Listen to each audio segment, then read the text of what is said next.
is, you know what they teach you in crisis management? No, the first thing they teach you in crisis management is that if there's a bad story, you need to come forward yourself. So, right, instead of me giving you the opportunity to sewer me by looking like I'm abandoning my own show by hitting go live, I will just announce publicly that I am going to get a beer and I'll be right back. Okay, so you kids have fun.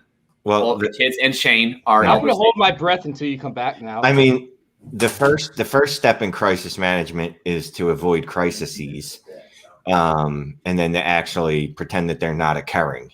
I don't know what Jacob's talking about, but you just pretend that whatever's wrong isn't actually wrong. And, it works for cruise ships all the time. When they start sinking, you just tell the guests, like, no, this is just going to be an underwater adventure. That's all. I mean, that's what I do, right? Yeah. Like I just act like it's not even happening. It happens all the time. I've learned from years of therapy that repressing things is the best way to handle it. So yeah, I just store it all in my back, and get muscle cramps constantly. So that's how I deal with it. So what's up? Hey, we got I don't know if you heard, but Jacob, our own little Jacob there, is now a lead analyst with Roto Underworld. Well, it's true. Yeah. It's true. It's a good day. Thank you, Shane. You better get 2 beers then. You better be double fisting over there. Let's go. Yeah, this is my second show of the day. So this was beer number 1. This was for show number 1. And then this is beer number 2. We're working our way through, the European beer structure here with Stella and then Heineken. We're working our way through. How is this Stella? Is that good? I think it's fine. The funny thing is, we all think that Stella is like borderline luxurious. At least in Canada we do. Maybe in America you have higher standards. But we consider it luxurious. And then apparently if you actually go to Belgium, they're like, yeah, this is cheaper than water. And if you would like to pay an extra nickel, we can upgrade your Stella Artois to a water. Oh, God. Yeah. That sounds fancy. I like Stella. Stella's good. Yeah. What's your favorite beer, Shane? I'm white trash, so I drink lager. I mean, that's Is this like a brand? Is there a brand of beer named lager, and you can get a lager? Yingling. It's just Yingling. Yingling. You guys know what this is? Yingling. Yeah. It's a Pennsylvania beer. I mean, I guess it hits other areas too now, but in PA, at least in Philly area, you just go to the bar and you're like, oh, let me get a lager, and they give you a Yingling. It's just known that that's what you're talking about. They don't pour any Miller Lite crap, because you would break the bottle and then cut them with it. Don't offend me, good sir. With a Miller. But what about the High Life? What about the High Life though? The High Life's the shit.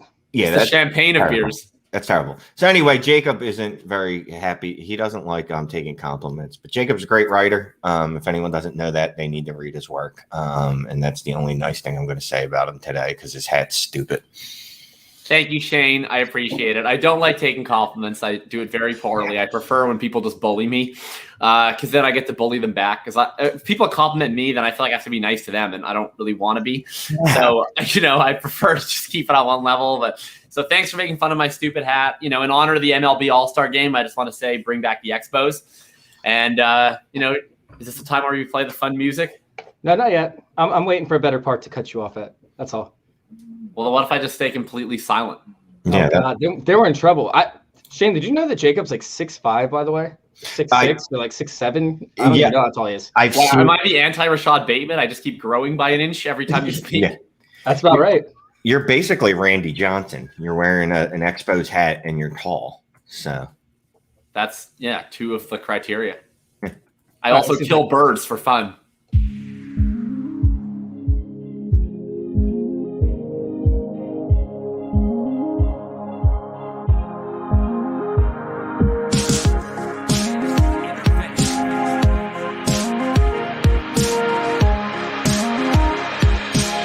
This is Fantasy Intervention.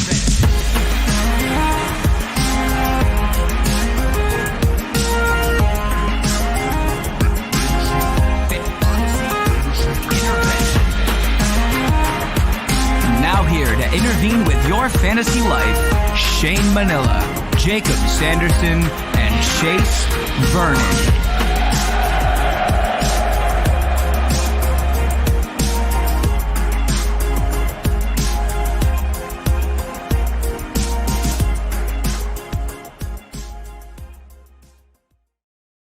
What a last line to cut before the intro. Yeah, I don't understand why I keep falling for this. It's like every time I'm like, this time I'm not going to give Chase something embarrassing to leave me on. Oh, I kill birds in my spare time. Well, I thought, isn't that one of the Canadian national pastimes? Is you guys just murder animals? Yeah, actually, it's part of our colonial history, right? In England, they have the fox hunt, and then in Canada, we were like, well, that seems a little bit too tiring, so let's just shoot birds into the air and we'll kill like doves. Yeah, while you ride moose, right? Like as you ride moose across the countryside, you sit there and you shoot birds out of the air. It sounds like fun. I've actually heard of that. Speaking of birds, we got a Ravens fan on with us today. David, how are you doing? I'm doing great. I'll be honest. I was not prepared for what I signed up for you guys. This is the easiest show ever. This is the first I've talked in whatever, like 6 minutes in. I can just sit back and relax and listen to you guys go. Oh man, I'm loving it. Don't do that. The reason we have guests on is explicitly so that won't happen. If the three of us interact too long, it gets ugly. It gets ugly. David, I know a constant in a lot of my writing work is I talk about random economic concepts. Have you heard of the concept of diminishing returns? Once or twice. Yeah, that's like Shane's time on the mic, right? So the first 5 minutes, everyone's like, oh, that's Shane guy. He's so sarcastic and witty and funny. And then eventually they're like, can you shut the fuck up? Stop talking. What is wrong with you? Oh my God, please just stop. How do you make them stop? Speaking of Shane, how are you doing today? Hey, I'm awesome. If you're not following me on Twitter already, fucking follow me. And he's trying to get it verified.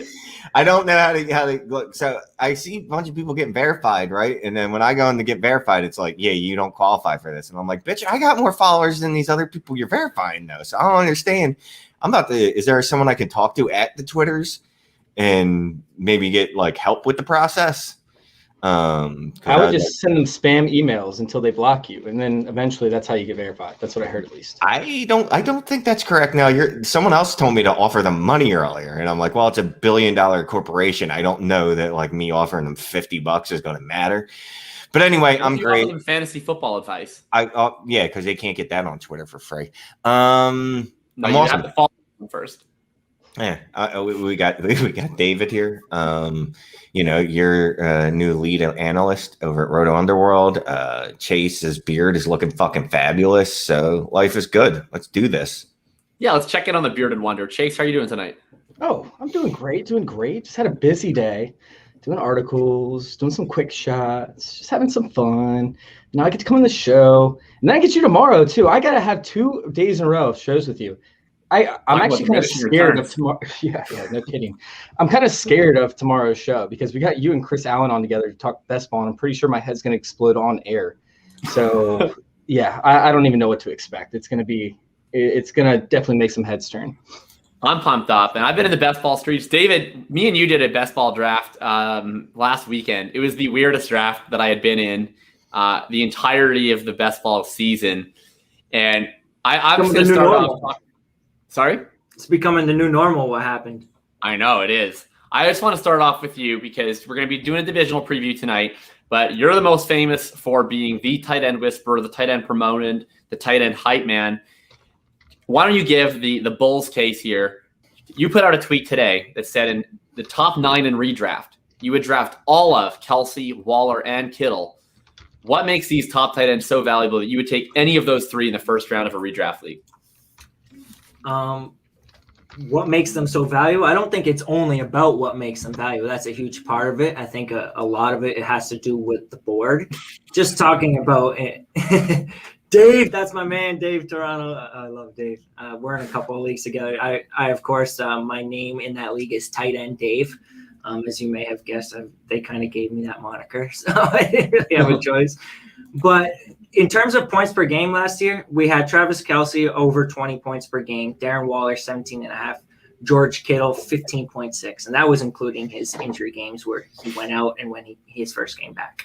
The next best thing, Mark Andrews 12.2 points per game. Then you had about 15 to 20 tight ends averaging between 11 to 8.5 points per game. So everybody knows it's common knowledge now the drop off between the big 3 and everybody else essentially And when you're talking about that end of the first round, after these, I look at it as like the big 6 running backs. You talk about CMC, Kamara, obviously, Saquon, Zeke, Derrick Henry, Dalvin. Then it drops to kind of like JT, Cameron. You can go any way, right? And then there's like a giant tier, right, all the way through round 3. So everybody's comfortable, or if you're picking Waller, you're comfortable taking him in round 2. And even George Kittle, you should be comfortable taking him round 2. You might as well secure them in round 1 because you're still going to have basically your pick of the litter come the start of round 2. And if you are really planning to have one of those 2 tight ends, and if it's Waller or Kittle, and you don't take them round 1, and then they take them at 13, 14, and say you're picking 15, you're shit out of luck. So I don't have any issue taking any one of those 3 tight ends in the first round in redraft. Shane's going to get mad at me here because I'm going to start moving around the show sheet, but it just transitions so well sometimes. Look. I studied the thing, you know what I mean? Like, fuck. No, like I was listening to Dynasty Trades HQ this week. Shout out to Dynasty Trades HQ. Shane's other podcast is much better podcast. And, he was talking about the study he's been doing about replaceability of positions.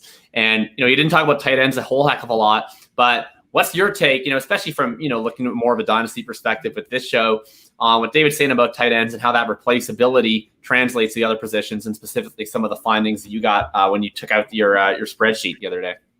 So I didn't do a super deep dive. I'm actually still acquiring some data, putting some data together, looking at targets going back a decade or so. But that's interesting, by the way. Targets haven't gone down as much as I thought they had for wide receivers. Anyway, tight end, I'm the same way with tight end, and I've been this way since, the aughts.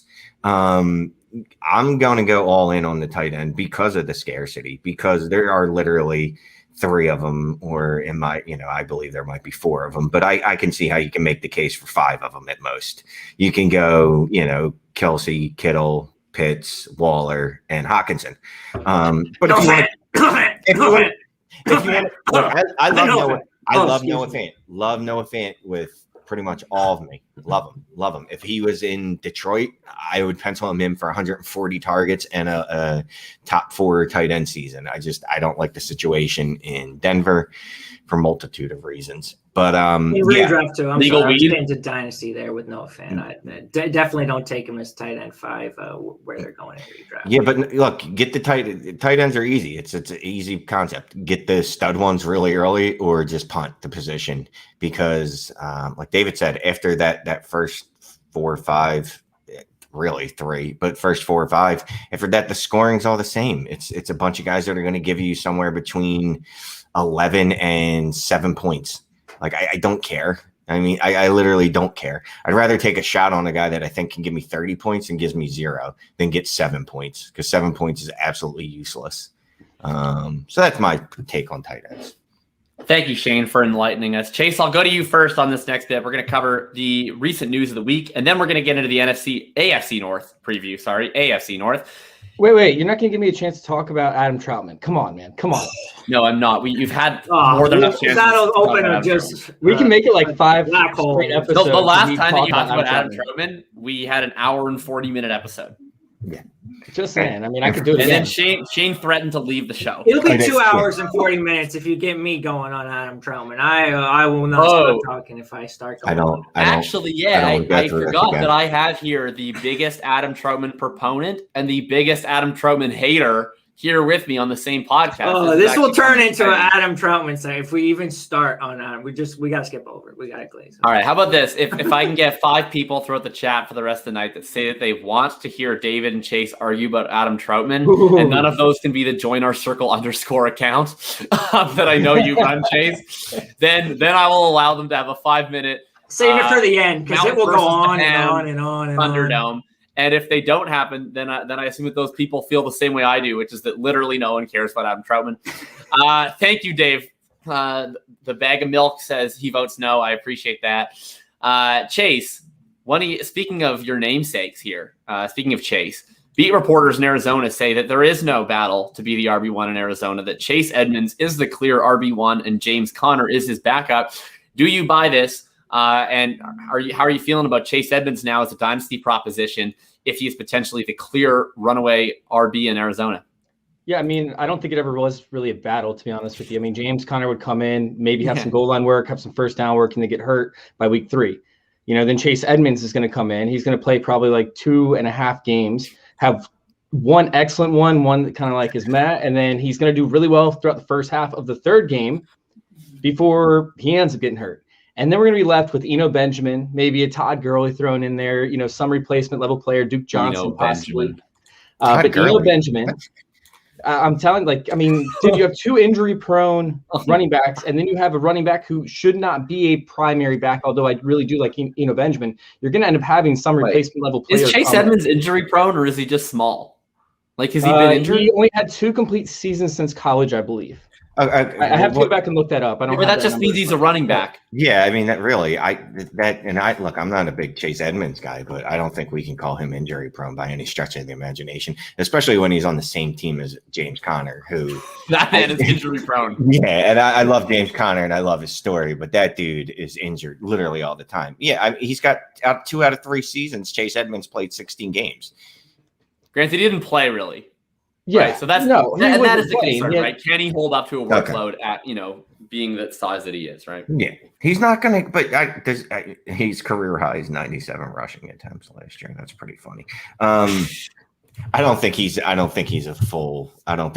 a 60% carry guy personally, but I'm sorry, I cut you off, Chase, to make fun. No, you're good. It actually gave me a quick second to try and look at everything up. And honestly, I have too many tabs open, so I didn't get very far, but sitting there and looking at it, I mean, anytime that he got over a certain percentage of carries, I believe he ended up getting hurt or injured, not injured like long-term, but hurt enough to come out of the game. And it happened time and time again. So I'm not saying that injury prone is probably the wrong term. I probably used that incorrectly. However, a running back who cannot sustain a full workload is definitely somebody who Chase Edmonds is. And like I said, I think that Eno Benjamin, 7th round pick, who I loved coming out of college. I hated the 7th round draft capital. He could end up being the 3rd running back on this team. He obviously has 2 other bodies to battle with. I think he wins those battles. He won them last year. I think that he does actually have a shot to be a running back to own in this offense. And for best ball leagues, I would look at taking him. For deeper dynasty leagues, I definitely want to own him on a taxi squad and just see what happens. Throw him out there. But yeah, I know, right? Taylor, geez, we were talking about tall dude. Talking about how tall you were. But no, I mean, I like Chase Edmonds. I don't think it ever was a battle, to be honest with you. I think, like I said, James Conner is just going to be playing on first downs, goal line work, and then Chase Edmonds should actually dominate the rest of the touches. David, let's get your take in here, and also I'll just throw this out to you just so we get a vibe on his value. Would you prefer Chase Edmonds or let's say how about Chase Edmonds or Myles Gaskin in Dynasty? In Dynasty? Yeah. Myles Gaskin. I mean, who's the number 2 in Miami? Like it's Ahmed. Shane's ready to go in. Shane's ready to go in. It's up for debate. Myles Gaskin was significantly better than Chase Edmonds last year on points per game. He was by all means a workhorse for the team last year. He's already what you're hoping Chase Edmonds could be. All right. How about any disagreement? Anyone on the Edmonds side of this? No, seeing none. How about this? Chase Edmonds or A.J. Dillon in Dynasty? A.J. Dillon. A.J. Dillon by far. It's not even close for me. I think it's close. I like pass catchers. That's why I don't love Dillon like people. Some people love Dillon. I think he's good, but Edmonds, I think, definitely has more value this year. I think they end up using Dillon in somewhat of a pass catching role, enough that he's not a net negative when he's on the field. And it's funny because last year at this time I hated AJ Dillon because people were like, "Oh, you're getting in the first round." I'm like, "No, don't do that." But anyway, now I love him. I love his price. And it's literally based on nothing but feelings because I have nothing to back up the AJ Dilly. That's good. I have nothing to support my claims that they're going to use him as a pass catching back, other than they used Jamal Williams a lot there, even though he was only there with the LaFleur's for 2 seasons.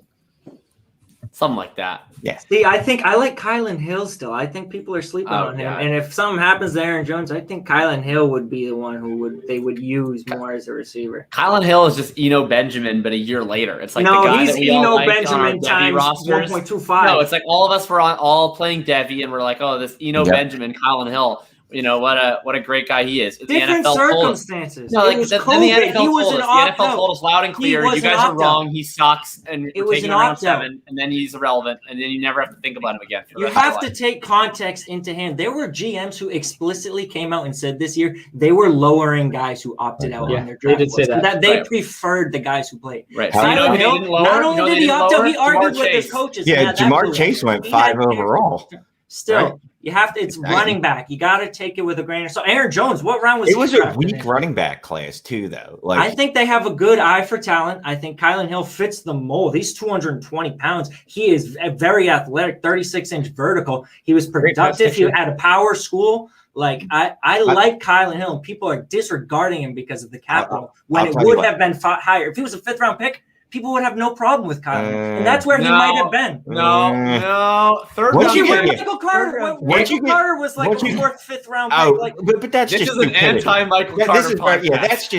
that's just stupidity. People go, well, Michael Carter, because who else is there? Well, it doesn't matter if you suck, and he clearly sucks because he's a day 3 pick. All right. I'll say this though, I would take Kylan Hill over Eno Benjamin. I will say that. Same. Okay, I'll agree to that. I don't like the situation for Kylan Hill, and I know that situation changed, but I mean, it's going to take Kylan Hill 2 years to see any action versus Eno Benjamin could probably I don't like the see situation for touches any there. round 7 pick, right? But Things have to break by the way, right. Aaron Jones was a 5th-round draft pick, Yes, he just was. like, Kylan Hill. So we could sit there and we could take it in context to an extent. But So every 5th round draft pick is going to be Aaron No, Jones. no, That's no, what you're no, no. saying.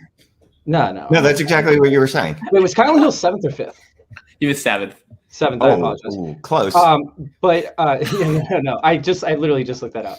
No, but I was saying Aaron Jones was a 5th-round pick, so obviously the Packers do have an eye for talent, which is where I was going. Completely forgot my train of thought. But no, they do have an eye for talent for picking up running backs late. Although they also take a lot of running backs late. We saw Dexter Williams be that project, right? And turned out to be nothing. And we've seen that with Packers time and time again, as where they're willing to take shots with this running back position to try and find that guy. And, maybe Kylan Hill is, but they've also had just as many misses as they've had hits. With that being said, Aaron Jones has only played, I think, more than 62% of his snaps, maybe once, if that. So we sit there and we look at A.J. Dillon. A.J. Dillon's going to have a role in this offense. We could see easily him take 30% of the snaps this upcoming year. And if he's getting those high volume or the high value touches, right? The ones inside the red zone, the ones where he could end up getting these breakaway runs on like 3rd down where it's like a screen pass type thing. I mean, we could see A.J. Dillon produce at a very high end level this upcoming year. Very efficient level. I like Dillon. Honestly, David, I'm roasting you a little bit on Kylan Hill because but look, my heart flutters for round 7 picks, and I like too. It's just I view them with a lot of cynicism because they usually die and disappoint me. But look, I like Kylan Hill. Kylan Hill has, I think, my RB5 pre-draft, and then he pretty much plummeted right off my board. But I'll give you that. I'll give you Kylan Hill. If he gets an opportunity, right? That's all these guys need. Sometimes an opportunity. Let's move along quick, and we're going to talk about the AFC North. And we're, the way we've been doing this, sort of, I'll start with an opening question, but then we'll really just let the discussion go however we want it to go. I'm ignoring your impropriety, Shane. I'd like you to be able to I'm going to start implementing a strict muted while not speaking rule if these kind of shenaniganery is going to continue. Let's start with David here, our honored guest. We're going to start with the Baltimore Ravens. Before we get into this, why don't you just give us a quick lowdown on how you're feeling about the Baltimore Ravens going into 2021, especially from a fantasy perspective? I'm excited, man. I'm excited. And I think I'm a little more excited than other people. Maybe it's because I'm a Ravens fan. I don't know. I try not to let my biases affect me. But, it's a good time to be a Ravens fan. It's any part of this division. It's an offensive division now, and we were not used to that before. This used to be all defense, the division. So it's a good time to be a Ravens fan. That's for sure. My biggest question, David, we'll start with you, is just what is going to happen with the Ravens passing game? Because, we've seen in 2 full years of Lamar Jackson, super efficient offense, one of the best teams in the league. They win a lot of games, but they've come up short in the playoffs, and they've come up short for wide receivers in fantasy because they don't throw the ball all that much. What is your feeling? They added Sammy Watkins. They added Rashad Bateman. They added Tylan Wallace. Is this the year that the Ravens start letting Lamar cook, even just a little bit? Maybe he just starts cooking some amuse bouches. Absolutely. I think there's one certainty we can take away with the Ravens, and that is that the passing volume is going to go up. How much so? That is up for debate. How it's distributed is up for debate. But when you look at how much they were running the ball the past 2 years, they were dead last in pass percentage by a significant margin, both in 2019 and last year. In 2019, they ran the ball 45.9% of the time. Second to last was San Fran at 48.6%. I'm not very good at mental math. I smoke way too much gun. That's like three percentage points between the second to last and them. This past year, they ran the ball 44.9% of the time. Second to last was New England, 48.7%. That's like 4 percentage points over second to last. If you take their run pass ratio and flip it from 55 to the other way, 55 passing, 45 running, 55% would have been 26th in pass percentage in 2019. It would have been 27th in pass percentage this past year. So even if we talk about flipping a 10% like jump from 45 to 55% pass rate, and that would still be like bottom 5 in the league. So just going from, I think they're going to go to match at least the second to last and get up to about 48%. That's at least a 3% jump in pass percentage, bare minimum. And then there's certainly at least a coin flip chance they don't finish last in pass percentage. Like they added Rashad Bateman, who I believe in. You talk about Tylan Wallace, Sammy Watkins. They added reinforcements all across the board. J.K. Dobbins is a threat in the passing game. They could finish not last. We could be talking about 5, 6, 7, 8, potentially 10 percentage point jump in pass percentage. So that's going to happen. It's coming up. How much so? That's up for interpretation. And how it's going to be distributed, that is certainly up for interpretation. Have fun with however you want to spin that. For me, there's only two receiving options I'm interested in this offense. That would be Mark Andrews and number 1, Rashad Bateman. We talked about this the other day. I know Chase commented. He's on this. So I'm saying absolutely need to be taking Rashad Bateman over Marquise Hollywood Brown in redraft leagues as well. When you look, for me, you have to understand Marquise Brown. You have to understand why he was drafted. And when you look at this team, when he was drafted in 2019, we were coming off of a playoff loss where Lamar took us to the playoffs, took over for Joe Flacco midseason. We had Mark Ingram, Gus Edwards, and then John Brown, Michael Crabtree, and Willie Snead were 3 stars. Mediocre receiver like Crabtree. And everybody remembers that Chargers loss that just all offseason long. People were piling on Lamar, couldn't pass. The pass game was just awful, before his MVP season. And what did we need? We needed speed. And the one speed guy we had was John Brown. He left as a free agent. Michael Crabtree, I believe we cut him, or he was a free agent and he left as well. So we had a glaring need for speed to open up this offense because our running backs were Mark Ingram and Gus Edwards. We didn't have it in the backfield. Mark Andrews is not exactly a speed element. We didn't have it anywhere. We had 0 speed other than Lamar Jackson himself. And Hollywood Brown became the ideal pick at the time to open up, and it worked. Lamar had an MVP season. It was fantastic. And then this past year, the problem was we all tried to turn him into something he wasn't, myself included. I got way too caught up in the hype train. We wanted Marquise Brown to become a target hog, and that's not what Marquise Brown is. Who is a target hog? Rashad Bateman. That is why Rashad Bateman was drafted, is to lead this team in targets perennially. And it might not happen the first few weeks. There will be bumps in the road.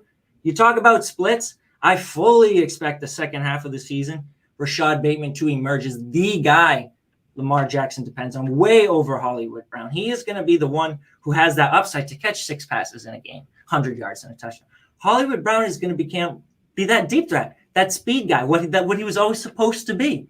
And it should work good for everybody. And I love Rashad Bateman's redraft ADP right now. I'm looking at him as like a wide receiver leading his team in wide receiver targets. Him and Michael Pittman are like the sexiest going late wide receiver ones around. Oh like, man, you had me till you said Michael Pittman. Like Let's go. I didn't want to slow you down because I'm just enjoying all of the Rashad Bateman love. But I got to sing it back to Chase. I got to sing it back to Chase for the other side of this because you hate Rashad Bateman and you love Hollywood mediocre receiver Brown. So why don't you give us the other side of this before we seek the wise wisdom of Shane? Well, first Thank off, you, Dave. Michael Busman. That's correct. That's his name. First off, I did want to comment on the Lamar Jackson type way that they tried to change him, right? Try to make him into something that he wasn't by turning him into a pocket pass this past year. And we saw it time and time again before week 6, before their week 7 bye. They started reverting back to their old ways from week 8 until he got hurt in, I think, week 11. And then from like the last few weeks of the year, they started implementing more of the RPO and allowed him to actually get outside the pocket and scramble himself, more designed runs. And that wasn't happening prior to week 12. I remember going back and actually charting the design runs versus like the scrambles essentially. So sitting there and looking at it, Lamar Jackson, when he was able to scramble, it forced safeties to come up, which also freed up the deep ball. And I can transition it into Marquise Brown right now. So it freed up the deep ball for Marquise Brown. It also freed up the underneath routes as well because middle linebackers had to press up. Marquise Brown ended up coming in with the season and having just uneven production across the board. I mean, I'll never forget the Tennessee game where, they're playing one of the worst defenses in the league when it came to the deep pass, and he couldn't get a single, accurate ball thrown to him. And then he was only targeted 3 times, which I thought was even more weird. Following that game, he ended up going off. He put up 18.5 points, 14.9, 13, 15.8, 12.5, 21.1, 19.8, and 12.7. He ended up finishing up as the wide receiver 13 on the year from week 12 on. He got a lot more consistent. Like I said, it just opened up targets, but they also started using him a little bit more out of the slot and tried to get him the ball in his hands a little bit close to the line of scrimmage. So that way, when he worked his double moves, it allowed him to get open deeper because these guys couldn't keep up with him because he was too fast. If Rashad Bateman comes to Baltimore and he plays the outside role, right? And they got Sammy Watkins, who played a little bit in the slot in Kansas City, played about 25% of his snaps in the slot. If he can actually start playing on the outside as well, and they allow Marquise Brown to work the slot, hit him with a double move up the seam, I think that we could see Marquise Brown produce at least one big play, at least minimum every single game, and also get the targets underneath. Now, I don't want him coming across the middle. I don't want this tiny dude coming across the middle taking hits from linebackers time and time again, because then that would be counterproductive in my opinion. But I do think that he's going to see an increase in targets. I mean, let me go back and look at his target numbers. We're seeing targets over the last few weeks of the season. Let's see. How this? While you look up the targets, Shane, we've had you silent for a long time. Let's bring you back in here. At the end of the day, you've been talking about this replaceability wide receivers, right? And I think whether it's Bateman that's the lead guy, Brown's the lead guy, Andrews being the lead tight end, I mean, maybe that's a little bit different because of position. At the end of the day, will any of them get to the point where they actually matter without a big shift to this offense? And, who would you see it being, if anyone? No, you need a shift in the offense. And I did a Rashad Bateman rookie profile write-up for DLF, and for him to get to 125 targets, he's going to need them to throw the ball about 500 times and then monopolize about 25% of that target share. Now, I can see him do that, and I hope that's what happens. And everything in my mind that Baltimore does shows me that they want to throw the ball more. They've spent, first-round draft capital on wide receivers 2 out of the last 3 years. They've spent a 3rd-round pick on Miles Boykin, a 4th round on Tylan Wallace, went out and brought Sammy Watkins there. So I think they do want to throw the ball a lot. And there's indicators that they're going to. And they don't even need to throw it that much because 500 attempts really isn't that money. It's a lot more than they threw last year, but something like 28 teams met that threshold last year. There's no reason that they shouldn't be able to do that. Yeah, I did a piece on Bateman. I'm just going to throw out a couple quick numbers, and then I want to let Chase and David get back in there because I feel like you have plenty to go. Look, with how much they invested, we've seen now there is a correlation, right, between how much they want to invest in their offense and how that changes tendencies. Because we know as much as coaching matters, as much as situation matters, that personnel does drive usage at least to a certain extent, maybe I think even a higher extent than most. If you just look at last year, 2 teams that invested among the most in the wide receiver position, Denver, Buffalo. Denver goes out. They draft Jerry Jeudy. They draft KJ Hamler. They end up increasing their pass attempts by 10.3%. Their target rate to wide receivers goes up over 8%. You look at the Buffalo Bills, they trade a whole bunch of picks, go get Stephon Diggs. They increase their pass attempts by over 16%. They increase their target rate to wide receivers by over 12%. If we see something, it depends on what Bateman's able to do, right? If he comes in and he's a monster, then I think we're going to see him, have a role to play in driving this bus and driving this offense to become more pass heavy. If he comes in and he's slow to adopt to the offense and they're pretty much just running the same personnel they had last year plus Lizard King, maybe it's only a mild shift, right? Because I think depends on what they want to do. They need to have the horses to be able to do it. Chase, I know you were looking up some stats, so let's get you in here and then I'll give David the final word before we move on to the Browns.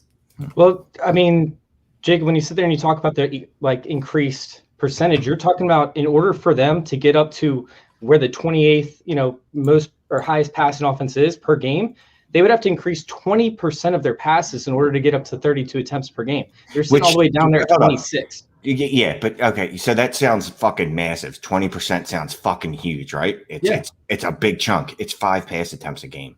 6. Oh, my bad. 6. You're right. Never mind. You're right. Kidding. They can't. I'm just kidding. No, it's like 25. It's like 5 point something. But yeah. So right. we're talking literally an additional attempt and a quarter per quarter. Yeah, but essentially, they would actually have to have their offense set up in a way where they were going through these play calls and they were actually completions, not incompletions. Especially when you talk about second down and longs situations where they get stuffed on the run on first downs. They like to have that short field. They like to have that 6 to 4 yards to go on second down because it makes Lamar Jackson and the play calling able to do it so he's not throwing 8 yards down the field. They don't want to do that. Yeah, you know what they like doing though? They like winning, and this version of the offense has gotten beat down in the playoffs 2 years in a row. And again, they went out and said, okay, well, clearly wide receivers are our biggest need, right? They could have went anywhere in the first round and they went, let's go get Rashad Bateman. And then they weren't done. They were like, well, let's go get Tylan Wallace when he falls to us in the 4th. And do I expect anything of Tylan Wallace? No, because he's a 4th round receiver. But I just think it's the implications of what he represents. I love how Shane is rationalizing this because I do the same thing whenever I try to run, right? It's like if I'm doing a 10K, it's like, well, don't think of it as 10K. It's like it's 10 1K. It's like you start to finish the first kilometer. Okay, that wasn't too bad. I just got to do that 9 more times. And all of a sudden, it doesn't seem so bad. The last thing I'm going to end on is Marquise Brown had 4 targets and 6 targets, and all the rest of his targets over that last 6-7 games, or 8 games was 7 or more targets. So I think that they will try and target him more. Hoggywood. Dave, let's give you the last word here as the Ravens aficionado. The last word will just be touchdowns matter. And that needs to be part of the conversation too, because Lamar Jackson has been a leader in passing touchdowns as well. It's not just about passing attempts. And that will limit the ceiling. Let's make no doubt about that. But you need to factor in the equation, especially weekly ceiling, the possibility of a Rashad Bateman catching 2 touchdowns. It certainly exists more in an offense that is projected to score a high number of passing touchdowns. So you should look into the targets and especially keep your expectations in check, but don't throw the whole thing out just because the targets aren't as high as one, because there is still value, especially when they're slipping into the double digit rounds. We're talking about Rashad Bateman going the 10th, 11th round. You're not investing a whole lot at that ADP.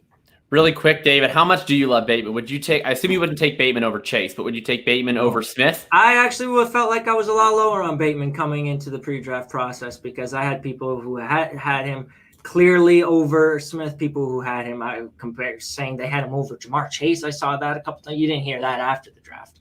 But you didn't hear that after he shrunk either.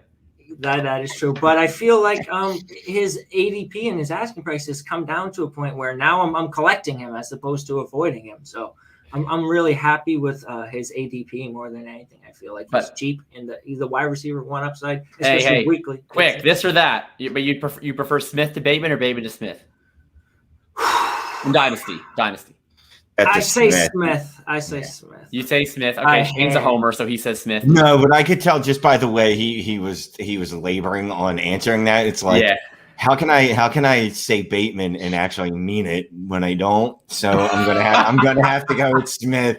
I want to say Bateman, I do, but I really can't. I take Bateman there, but I'm honestly like I've been sort of 50-50 between Bateman and Smith. How about Bateman versus Waddle? That's where I clearly lean Bateman. I am out on Waddle. All right. How about lastly, anyone else you'd consider over Bateman? Any of the Moores, Marshall, Chase's boy, Kadarius Paris Toney? Marshall is the only other one I would consider. Okay. All right. But not Kadarius Toney? Are you sure? Do you want time to think about that? So how about Amon-Ra St. Brown? Because he landed in a very good landing spot as a great landing spot. The Michael Carter of wide receivers. No. We know how important landing spot is. Wide receivers. He is a Michael Carter of wide receivers, yeah. God, he really is. Because everyone after round 3 was like, oh, that's unfortunate. He's dead. He goes to round 4. And then he was like resuscitated back to life as soon as he gets in a spot where there's no other good players. And everyone's like, oh, well, now he's good. Yeah, and he's not really like... That's like Adam Troutman of tight ends. Interesting point there. All right, let's. We were talking a lot about Marquise Brown. Now let's talk about the Cleveland Browns. You know, these segues. That's why they let me keep hosting this thing. Shane, we'll go to you first because we made you be so patient last time, and I know that patience is really one of your strong suits. So my question to you, and you can feel free to answer it or ignore it and talk about whatever you want, is can Odell Beckham return as a difference-making fantasy wide receiver? And now you can quantify what difference-making means. So, you know. So is he going to be a wide receiver 1, which that's debatable if even a wide receiver 1 is a difference maker. No. I loved Odell. Odell was, if you've been playing since 2014, he's the reason some people got into Dynasty football. Thank you, Dave. Love you. Hate Shane. It's good to dream, Dave. Look, the guy hasn't had a full, complete season without injury, with production in 3-4 years. When's the last time we've seen a wide receiver, or really any position, just absolutely not do anything for a few years and then come back? And I know he's only Randy Moss. Randy Moss was never physical. Randy Moss was because he chose not to be productive. Yeah, pretty much. That's semester abroad. They sent him to the Raiders, and he was like, "Nope, not doing this at all." New England got him. He was like, "Now this I can do. I'm about to go set some records with Tom Brady," but it doesn't happen often. And I loved Odell, but he doesn't have it in him. It's time to move on. Oh, my God. Well, I'm not moving on, but I will move on to David here before I give my grand defense of Odell. What jumps out to you the most when you're looking at the Browns in Dynasty going into this year? And feel free to touch on Odell, but specifically, when you're zeroing in on the Browns, what's the biggest thing that jumps out to you? But not his butt. Don't touch on his butt. Baker Mayfield's overvalued. Overvalued. This is a Dynasty take, I assume, because in redraft, he's not valued at all. Yeah, I think people are really paying for the stability there, and I'm seeing him go really high in drafts like before Matthews. Earlier in the offseason, I've seen him go before Jalen Hurts. I'm sure it's still happening in some leagues. Seeing him go before Matt Stafford. Like, I don't see the upside with Baker Mayfield. Like he finished like outside, I think, of the top 25 quarterbacks in points per game last year. It was bad.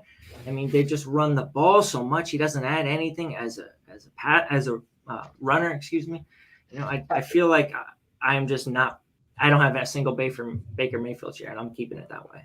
So we have That's this thing actually on a really the show, interesting right? discussion. Sorry, we have this thing on the show where we actually draft players because we hope they get cut and then they go to a different situation. No, we don't. No, we don't. Don't put a we in that shit. You said it last week. You were the one that said it last week. No. Sorry.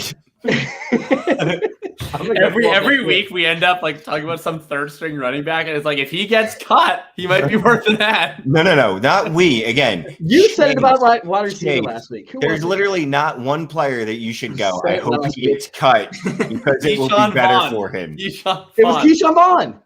No! Keyshawn Vaughn is terrible. It doesn't matter where he goes. Give up on Keyshawn Vaughn. You know what? You swung and you missed. Move XFL, on. You said what's in 2023. In 2023 in the XFL, I said it. Rojo is the only one because Rojo is talented and Bruce Arians is an idiot. But that is the only situation. That is the only situation. Only situation. No, not Roy Sherman. That is the only situation in the history of football where a player getting cut would be a good thing for them. Any other situation, terrible. Anyway, I'm sorry. I don't even know what we're talking about now. All right, Chase, were you trying to cut Baker Mayfield? Is that what's happening? I don't think that's going to happen. No.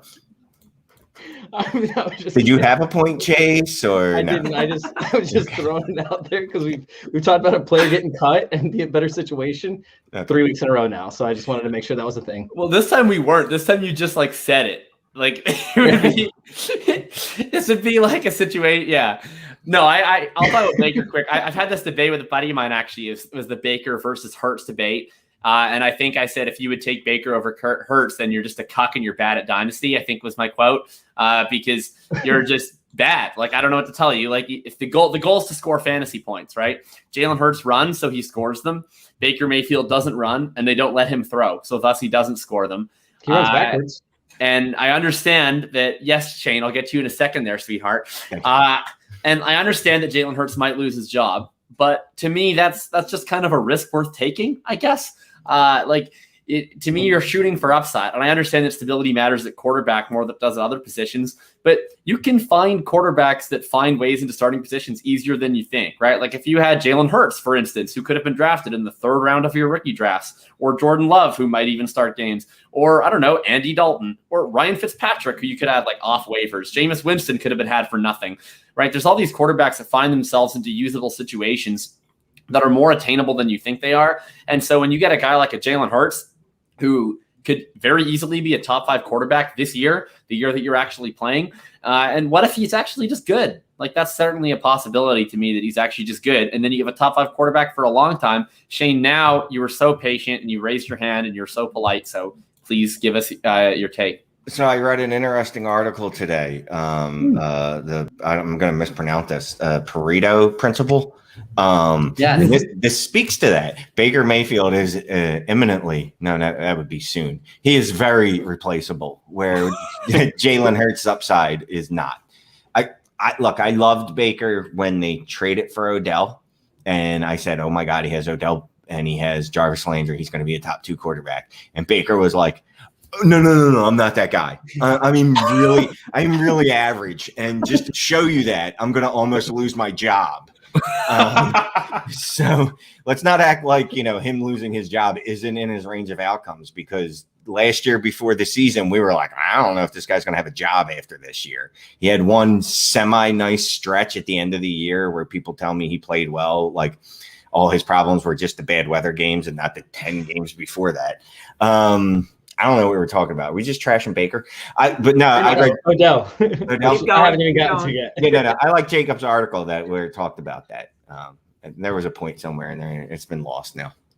Thanks, Shane.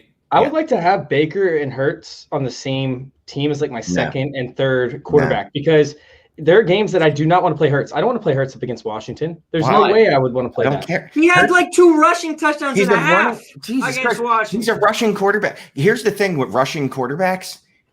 I'll always fucking play them, because if the Jamin Davis is going to keep that from happening. Dude. No matter what. I'll play him. Mac. Dude, I'll play him over Baker playing against the Browns defense. Get out of here. Hey, the Browns defense is good. Was it good? All right, so I don't remember. It's going to be good next year. Yeah, it's going to be really good next year. All right, so now for real though, when we sit there and we talk about Odell Beckham, I'm already looking at teams that he's going to be with next year. He's not going to be with the Browns past this year. There's no way that they can keep that salary. That contract. Are you going to try and talk about Donovan Peoples-Jones right now? Because I will. No, you will kick him off. I'm not hearing about Donovan Peoples-Jones again. I'll leave the show. That'll be it. The guy that I'm looking at is. I swear to God. You better change that fucking lead in. Dynasty intervention with not Shane anymore. Dynasty intervention with Donovan Peoples-Jones because he's no longer in the NFL and he's now hosting this podcast. Dude, he was very good. He was very good last year. 3 out of 4 games. He had double-digit fantasy points when he saw over 50% of the snaps. Damn it, Shane. He actually left StreamYard. He didn't just leave the stream. He literally left the show. Shane, please come back. All right, I'll start talking about Colin Johnson instead. No, we're done. You might as well keep talking about Donovan Peoples-Jones. No, we're done. No, we're not talking about Donovan Peoples-Jones. Like, Donovan Peoples-Jones, whatever, it's cool. He was a 5-star athlete. He jumps really high.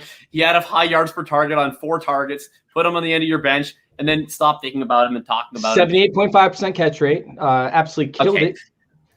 Dude, he's going to be the all right. Meanwhile, Odell Beckham, I think, is going to end up in Atlanta, is the one that I'm seeing. I actually like Odell Beckham going to Atlanta. I think he can still be relevant, so I'm not fading Odell Beckham when it comes to Dynasty. I'd rather keep him on my roster and just form to a better year. Injured wide receivers generally age well. Yeah. I just think that he will end up having value more than what he does now within the next year, whether that's hype train before the next season starts or whether that's, him actually picking up where he left off before he got injured. So you like a 29-year-old Odell Beckham Jr. getting traded to a new franchise, in this case, with a 37-year-old Matt Ryan. Oh, cut. Even better. Cut. Okay. No. This is what I'm saying is I would not move off of him right now. I'm not trying to move off him because what are you going to get back for him? A late second, early third?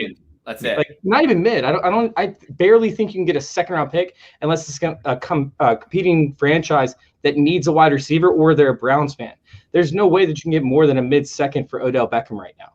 So sitting there and looking at it, I would rather hold on to him and just see if he ends up breaking out or see if he can end up taking off at the beginning of next year. Since this is a fantasy show, you shouldn't be trading. Yeah, you shouldn't be trying to carry Odell Beckham Jr. by himself unless you're pivoting to a much younger player that failed in the first season. And you are holding out hope for because you're a Raiders fan, I guess. I don't know. I would probably package Odell with something probably to get a better asset personally. I'll tell you who I'd go after with Odell. I would try and get Michael Gallup in a pick, or I would try and get Terrace Marshall in a pick. You're not going to get either of those guys. Yeah. That's what I would start with. That's what I would start with, or I would hold. I think you need to give up Beckham and a pick to get Terrace Marshall, honestly. And Gallup, I mean, it depends who you're talking to. There's a wide range of valuations on Odell Beckham right now. I don't mind him in redraft either. I think he's slipping really far. You talk about his wide receiver finishes. I mean, even worst case, like just historically, I know you don't want to hear way back, but wide receiver 1 in point per game, wide receiver 3, wide receiver 6. His 4th year, he was hurt, only played 4 games. He was wide receiver 3 in points per game. His last year with the Giants, 12 games, wide receiver 8 in points per game. First year with the Browns, that's like worst case scenario, wide receiver 32 in points per game. And then last year, 5 games, obviously the Cowboys game inflated a little bit, 16.5 points per game. He was wide receiver 13. That would have been wide receiver 13 points per game. He's going as wide receiver 28 in redraft. So even if it's the worst case, wide receiver 32, you picked him like one or 2 spots ahead of where I'll finish. There's upside for more. So I like him in redraft. Yeah. Dynasty, I agree. Like if you can capitalize when the hype train comes around and get him off. That's all I'm saying with them. I'm glad you. Go ahead. Oh, sorry, Chase. No, I was just saying, wait till he actually regains value if he ever does, because whether he gets cut because his contract's ridiculous this upcoming year. I mean, they can save $30 million by cutting Jarvis Landry and Odell Beckham, $30 million. So if they sit there and they look at that, they'll probably restructure Jarvis Landry if I had to guess. We don't know what they're going to do, but most likely they're going to end up moving on from Odell Beckham. And wait till he lands somewhere else where he's actually probably going to gain value versus one of the last places you want him on a roster in the entire NFL outside of, maybe the Titans or the Ravens right now. I'll just quickly wrap on this Browns thing because we're starting to pace behind here. But look, I mean, people know I will always hold out a candle for Odell Beckham.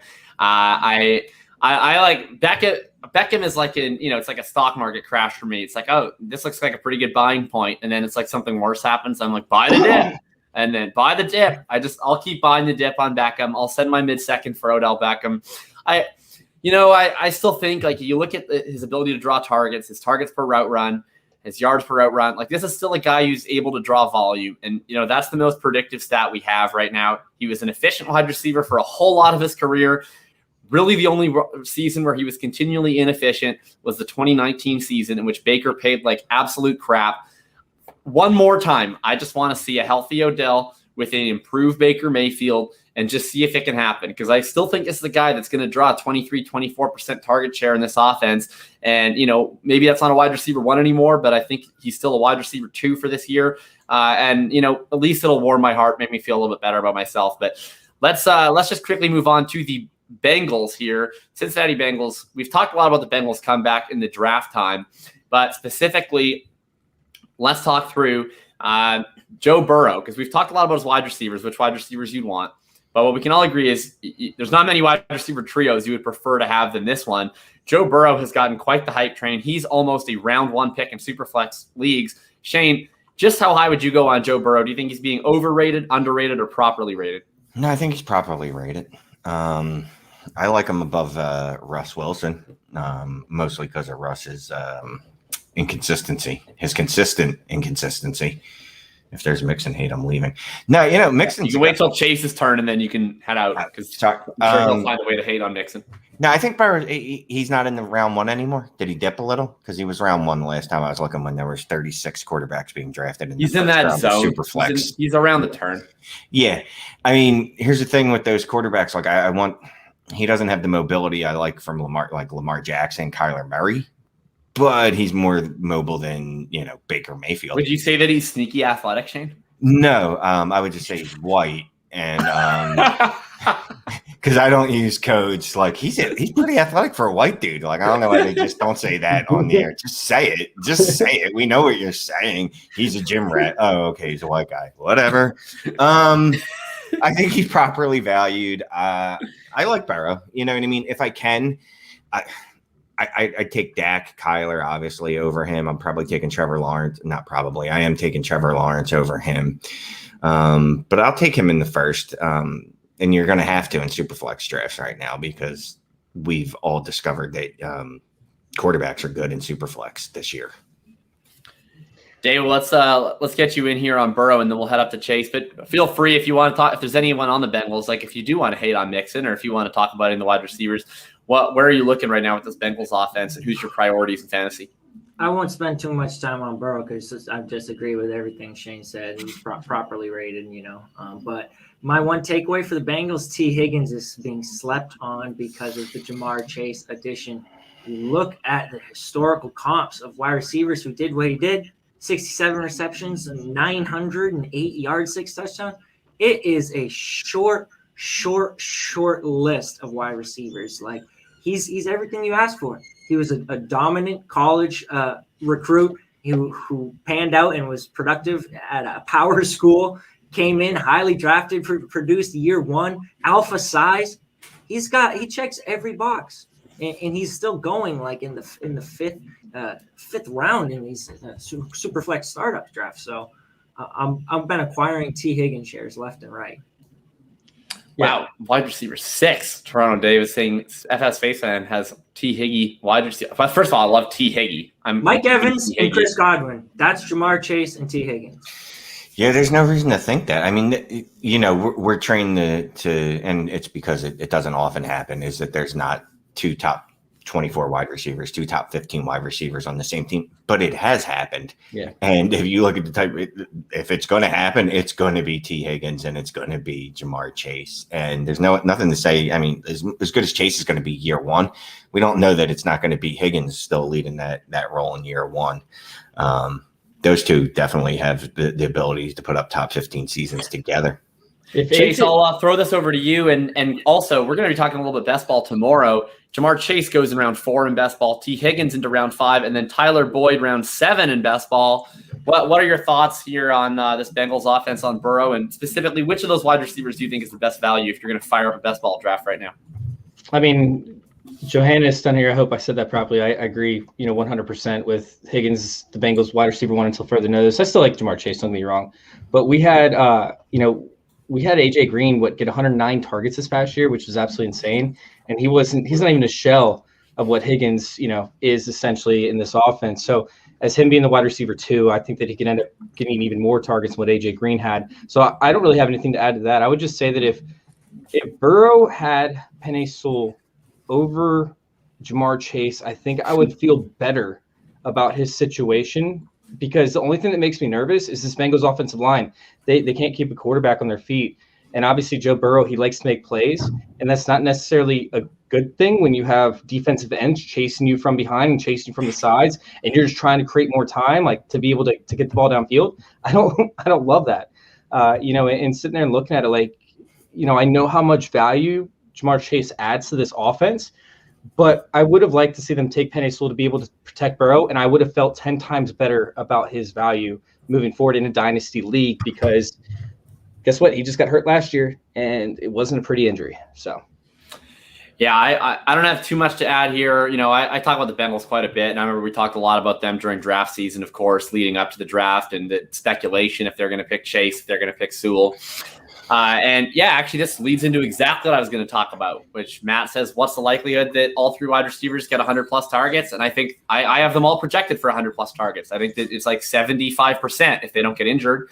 They have nobody else. They have Auden Tate, who, fantasy Twitter thinks is good, but the Bengals don't. And then they have Mike Thomas, who's the wrong Mike Thomas. And they have just a poo-poo platter of crappy tight ends that you don't care about and that you don't want. And the only other guy that they're going to throw to at a reasonable level is probably Joe Mixon. Otherwise, it's all going to go to these wide receivers. So, I think people do projections in a bit of a shoddy way, quite frankly. I think a lot of people look at things in, okay, the wide receiver 1 can get 25% of the targets, and then the wide receiver 2 gets 20. And I just think people need to project players first in terms of usage. And, alphas eat first. They have 2 alphas on this team, and they have a darn good beta in Tyler Boyd. And so I think that they're going to have, all 3 of these guys are going to get theirs there. If I had to guess, I think that Higgins leads his team in targets in 2021, but I think it's really, really close between the 3 of them, frankly. Just Higgins and Chase probably getting the kind of targets that I value more and the kind of weekly ceiling I value more versus, Tyler Boyd. But let's quickly move on to our last here, the Pittsburgh Steelers.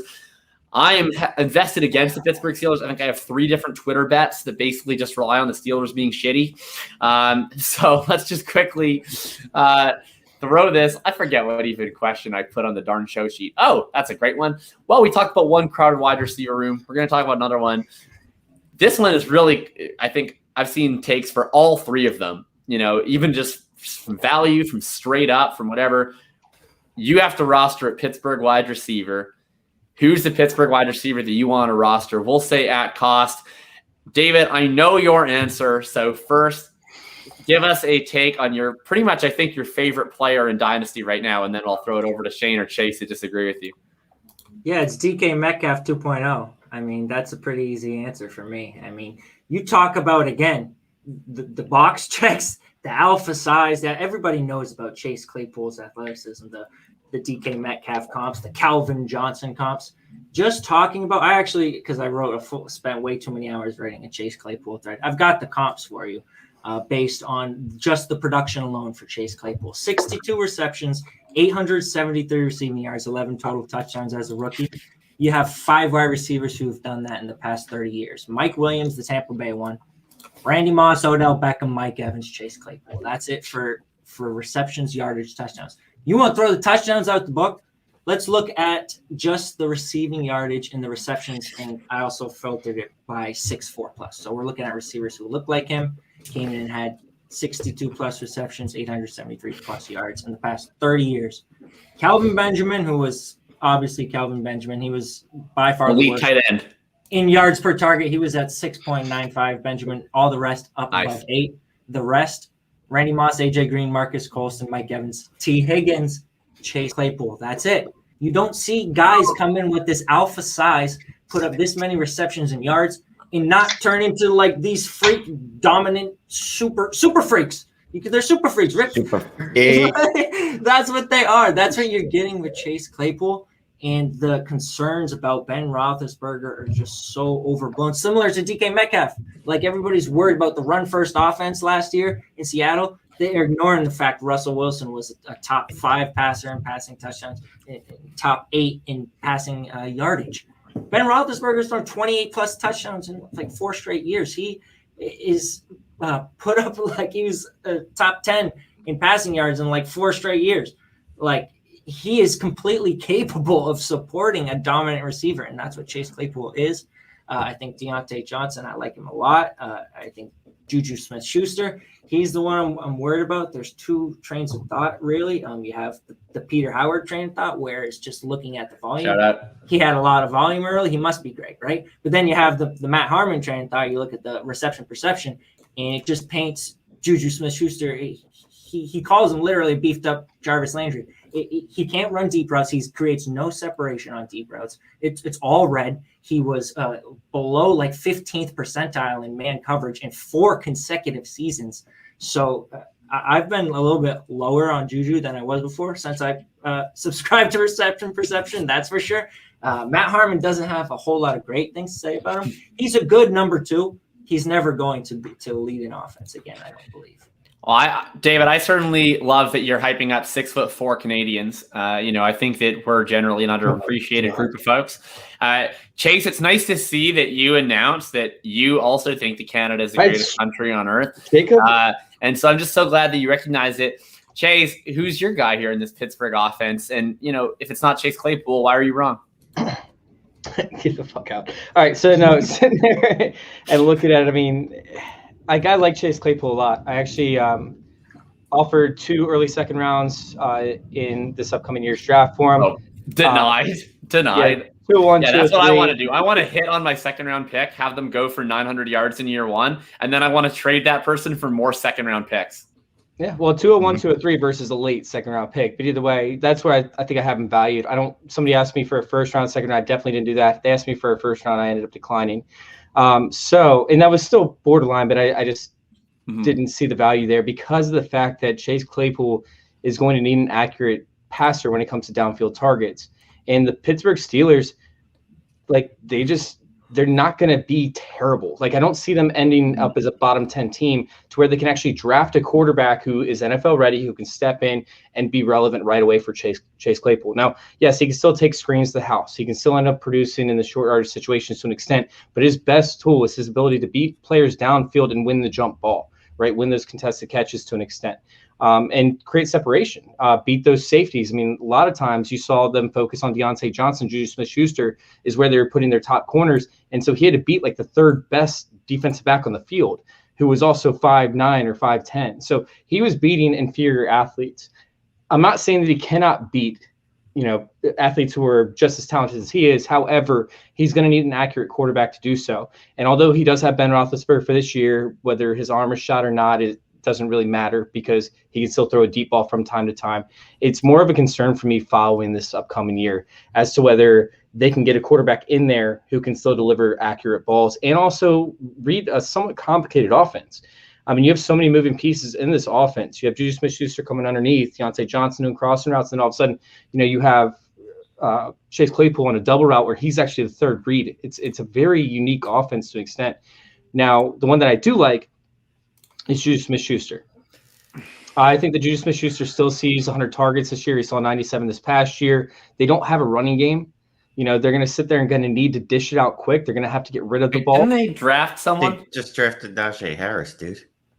Yeah. Did you forget about him already? I don't care about that. Have you seen Shane, him? don't you know that Najee Harris is bad because of his landing spot?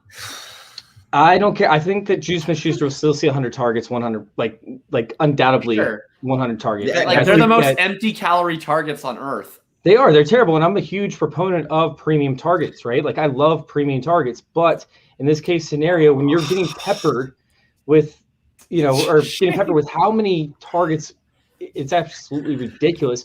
And then he goes to a different landing spot where he's actually going to command high. He's going to command God damn it, Shane. He's going to command a significant amount of money. What do you have? 97 receptions this past year. Yeah, okay. Where's this myth that if he could command a significant amount of money, why would he be in Pittsburgh right now?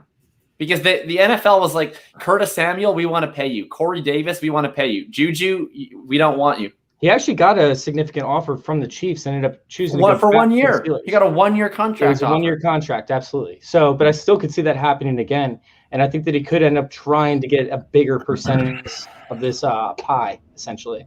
I hear you. What if, Chase, quickly, and then I'll throw it over to Shane. What if I told you, though, you're worried about their future at quarterback, right? Because they're not going to be bad enough to tank. What if I told you there was a quarterback who NFL evaluators viewed as a mid-first round pick, who had over 9 yards per attempt in his first full year of college starting, threw for over 4,800 yards at a major Power 5 school in his first year starting, had an 89th percentile quarterback rating, and was fully available to be the Steelers starting quarterback in 2022. You're talking about Mason Rudolph? I'm talking about Dwayne Haskins. No, he's talking about the guy that no. Okay. Dwayne Haskins is not a thing. We actually had a talk with Logan Paulson last night and hung out with him, and he has a bunch of inside connections stuff, and just talked about how Dwayne Haskins wasn't anywhere ready to be an NFL quarterback, and he doesn't know if he ever will be. RG3 was 3 years out from being an NFL-ready quarterback when he was a rookie. However, his athleticism allowed him to hide and mask certain things that he wasn't good at. Dwayne Haskins' maturity can't even mask the things that he's bad at because he's not mature enough to be part of an NFL franchise. And you're talking about him going behind Big Ben, who doesn't even have a work ethic. Like he struggles with, actually going to off-season workouts and actually participating in drills and stuff like that. Like how is that going to help him out? Maybe it's teaching him what not to do, but no, I'm not a fan of what's going on in Pittsburgh right now. I thought they should have, tried to pick up a quarterback way prior to this and try to develop him at a better pace. I think Hal Mond would have been something that made a lot of sense. Shane, why don't you finish this? Or Davis Mills, or whoever you think. Davis Mills is a trash can. Okay, I agree with you. Mac Jones. You like Kyle Trask? You like Kyle Trask, don't you? No.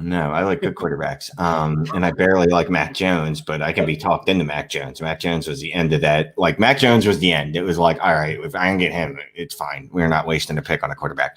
I was just, I closed it. But while David was talking, I was looking up Deontay Johnson's yards per drop. Wow. Yards per target. He was 117th in the league. 6.4. He's actually behind David Johnson, which he's a running back. That's not great, Bob. He was also behind Juno Smith. He was also behind Juju Smith-Schuster, but Juju should not brag. I love that nickname, Juno Smith. If I have to take anyone and I only get one, I'm going to take Claypool. If I get a choice after that, it's going to be Juju. And then if I get a choice after that, then it'll be Deontay. First thing we ever agreed on. Yeah, I don't think Deontay is very good. And it almost doesn't matter if I think he's good because the market does. But the market kind of values all of them equally. So if I'm looking at the upside of the three, Claypool's the only one that looks like he could be an actual alpha on an offense. And I love Juju, trust me.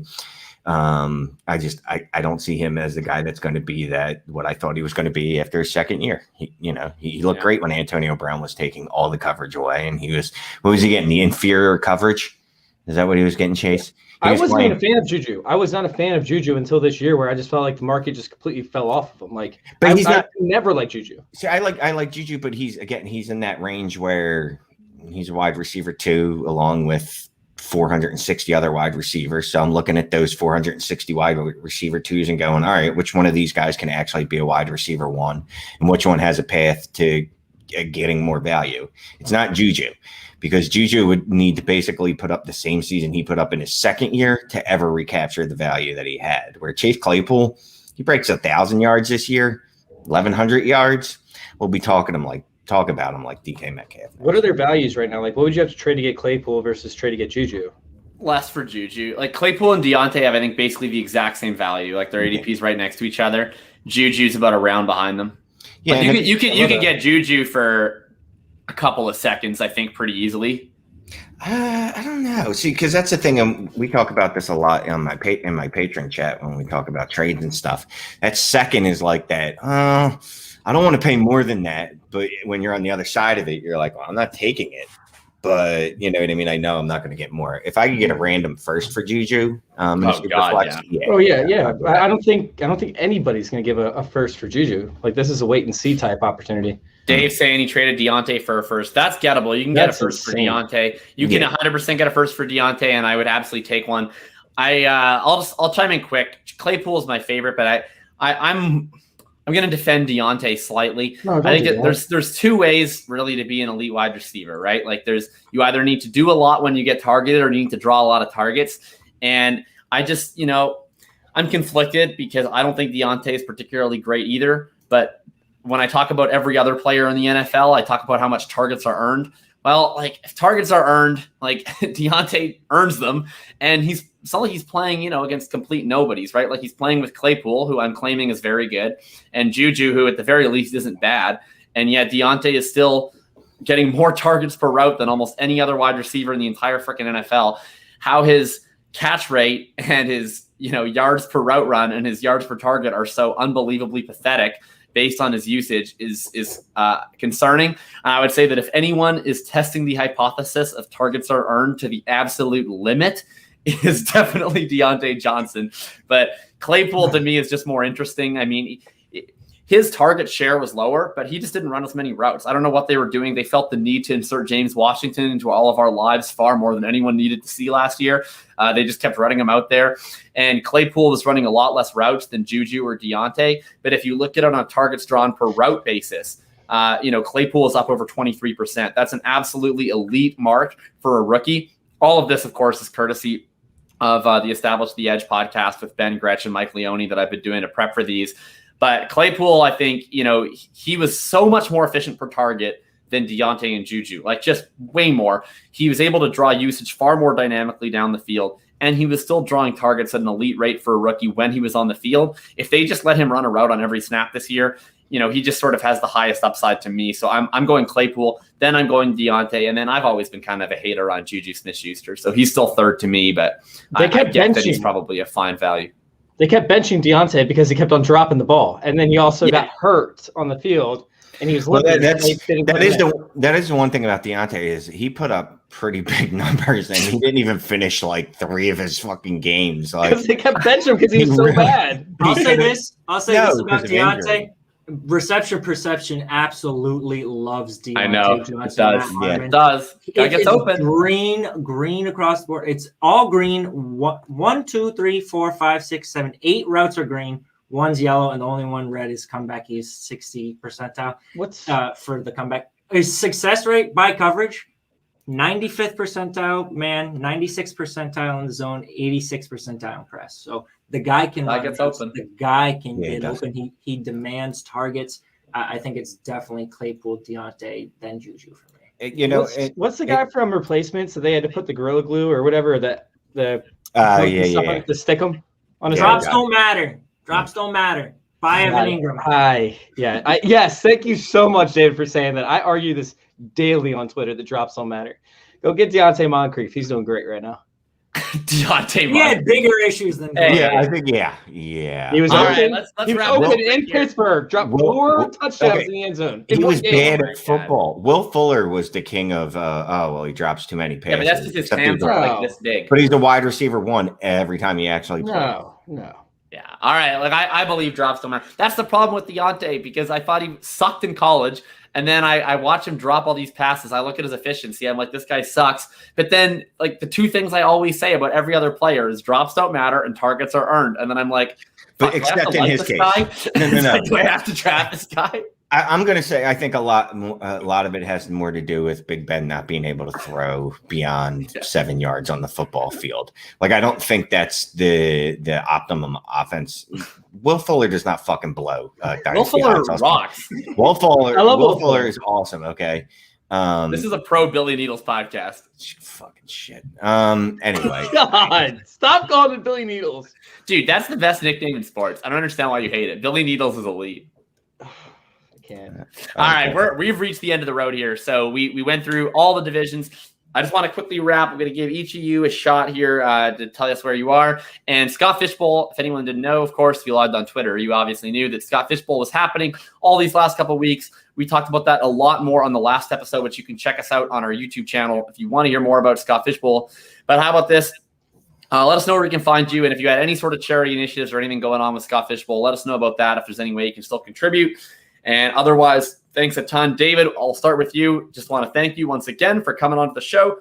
Thank you for doing it a new time, and thank you for putting up with us for closing in on 80 minutes here talking about the AFC North. Yeah, it was where great. Can we find you? You can find me on Twitter. That's where all my stuff is right now, at Guru Fantasy World. No O in World. We'll have a website up for you soon. It'll be gurufantasyworld.com. Hopefully, we can have that by the start of the season. main thing I'm going to be having on the website will be a free encyclopedia and dictionary. Hopefully I can get a good amount of terms in there to hopefully help you if you don't know what an acronym stands for. If you just put drops, all you have to put is Deontay Johnson right next to it. So Just a picture of him. Just a picture of him dropping the ball. I just love when they showed the training camp the other day and they were talking about Big Ben or whoever the hell it was. And in the background, it's Will Fuller just dropping an open pass. Hey, Deontay Johnson dropping an open pass. I was like, yep, there it is. There it is. Oh, here we go. All right, Chase, where can we find you? You drop king. Why don't you drop your Twitter?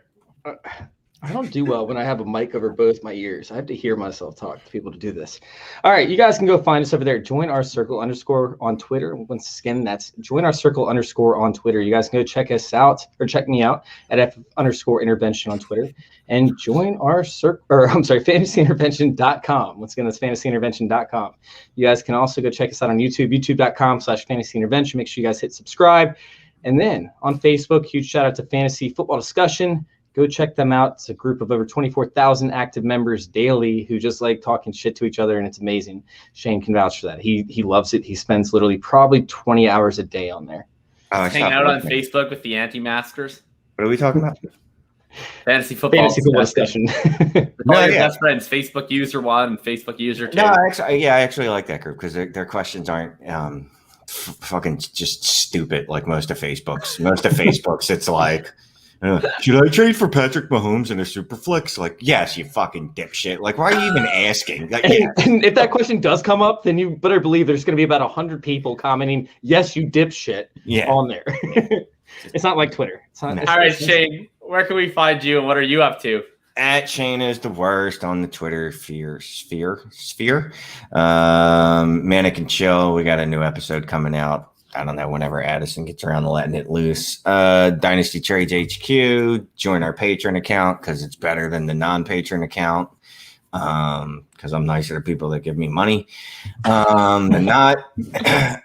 What charity league am I? I'm in a few different charity leagues kicking off this week. I don't know if they're all filled or not. The Warrior Bowl, anyone can get it for veterans.